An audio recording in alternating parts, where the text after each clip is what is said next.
சுற்றுலா சொந்தங்களுக்கு வணக்கம். பார்த்தீங்கன்னா நமக்கு 10ஆம் தேதி ரொம்ப போர் அடிச்சதுன்னு சொல்லிட்டு கிளம்பி போயிட்டாங்க. எங்கே போனால் நம்ம வீட்டு பக்கத்தில் விட்லாபுரம்னு சொல்லிட்டு ஒரு முருகன் கோயிலுங்க. நம்ம வீட்டு பக்கத்துலேயே இருக்குது. சரி நம்ம போயிட்டு வந்துடலாம். ஒரு 2 கிலோமீட்டர் 3 கிலோமீட்டர் அவ்வளோதாங்க. ரொம்ப நாள் ஆச்சுட்டேன். எங்கள் அப்பா இருந்தப்போ போயிட்டு வந்தது. எங்கள் அப்பா எங்கள் அம்மா கூட வேறு போயிட்டு வந்தேன். அப்போ போயிட்டு வந்தது. சரி இப்பயும் நம்ம போயிட்டு வந்துடலாம் அப்படின்னு சொல்லிட்டு 10ஆம் தேதி கிளம்பி போயிட்டு போனாங்க. ஸோ சின்ன மலை கோயில் தான், ரொம்ப சின்ன மலை கோயில் தான், ரொம்ப பெருசுலாம் இல்லை. ஸோ பார்த்தீங்கன்னா இந்த படிக்கட்டை தான் நம்ம மேலே ஏறி போகணும். மேலே ஏறி எப்படி அந்த முருகன் கோயிலுக்கு போகணும். ஆக்சுவலாக வந்து கோயில் எதுவும் பூஜை கீச்செல்லாம் எதுவுமே நடக்கலைங்க. ஆல்மோஸ்ட் பாழடைஞ்சு போய் தான் இருந்துச்சு. சரி நம்ம போயிட்டு பார்த்துட்டு வரலாம் அப்படின்னு சொல்லிட்டு போனோம். ஸோ அங்கே பார்க்கும்போது அங்கே நிறைய இந்த பூதக்கணங்கள்லாம் பார்த்தப்போ எனக்கு ஒரு இது தோணுச்சு. என்னென்னா ஏன் அவங்களுக்குலாம் ஒரு பேர் கண்டிப்பாக இருக்கணும்ல. அது சும்மா நம்ம ஒரு இதுக்கு சிலை செய்வாங்க, அதுக்கு ஒரு பேருன்னு வச்சுருப்பாங்க கண்டிப்பாக. ஸோ அந்த பேர் என்ன, அந்த பேருக்குரிய காரணம் என்ன, அதெல்லாம் வந்து நம்ம பார்க்கணுன்றதுக்காக யோசிச்சுட்டு போனோம். பார்த்தீங்கன்னா இதெல்லாம் வந்து சீனரி அங்கேருந்து பார்க்கறதுக்கு செம்மையாக இருந்துச்சு.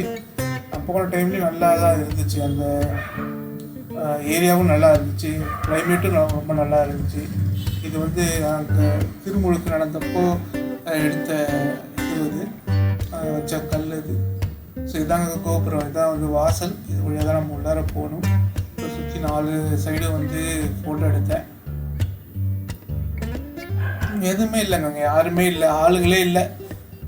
எல்லா சிலையும் ஆல்மோஸ்ட் எல்லாமே உடஞ்சி போய் சிதிலம் அடைந்த நிலைமையில தான் இருந்துச்சு. சொல்கிற மாதிரி எதுவும் இல்லை. சரி சும்மா போனோம், பார்த்தோம் அப்படின்னு சொல்லிட்டு பார்த்துட்டு வந்துடணும் அப்படின்னு சொல்லிட்டு பார்த்தாச்சு. இதாங்க நான், இன்கேஸ் உங்களுக்கு தெரியாமல் இதான் நான் சும்மா அவங்க பேக்ரவுண்டுக்காக ஒரு ஃபோட்டோ எடுத்துக்கிட்டு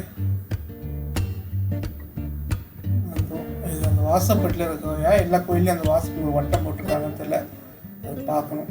பார்த்துட்டு தான் அதை பற்றி நான் அதை படிக்கணும். இது கதவு நல்ல பெரிய கதவுங்க, 3-4 ஹைட்டுக்கு இருந்துச்சு அந்த கதவு. ஆக்சுவலாக அந்த சைடு போய் எடுக்க முடியல, ஃபோட்டோ எடுக்க முடியல. அதனால் வெளியே ரொம்ப தூரம் வந்து எடுத்தேன், ஜூம் பண்ணி எடுத்தேன் இந்த ஃபோட்டோவை.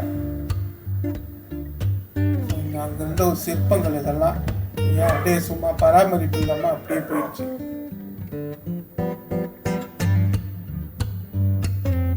ரிட்டர்ன் நான் வரும்போது நம்ம வேலையும் போக வேண்டிய படிக்கட்டுன்னு சொல்லிட்டு அப்படியே சும்மா ஃபோட்டோ எடுத்துருவேன். ஸோ அந்த இடம்லாம் பார்த்தீங்கன்னா எல்லாமே புதர மண்டி போய் ரொம்ப இதுவாக தாங்க இருக்குது. கோயில் எல்லாம் காரெல்லாம் பேர்ந்து, சிமெண்ட் எல்லாம் பேர்ந்து போச்சு.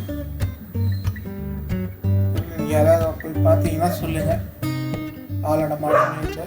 அப்புறம் அங்கே பார்த்தீங்கன்னா அவங்க வீட்டில் இருந்த சாமி ஃபோட்டோ ஏதாவது உடஞ்சிருச்சுன்னு அங்கெல்லாம் கொண்டாந்து போட்டுருந்தாங்க. அந்த அரசமத்து கட்டியில் கொண்டாந்து போட்டுருந்தாங்க. ஸோ இது ஒரு பக்கையே இருக்கிற கோயில், அந்த கீழே இருக்கிற கோயில் அப்படின்னு சும்மா சுற்றி பார்த்துட்டு இருந்தோம் என்ன இருக்குது அப்படின்னு சொல்லிட்டு. இது அங்கே வந்து பசங்க எல்லாம் வீடு விளையாட்டுருந்தாங்க, அதை பார்த்து வந்தேன்.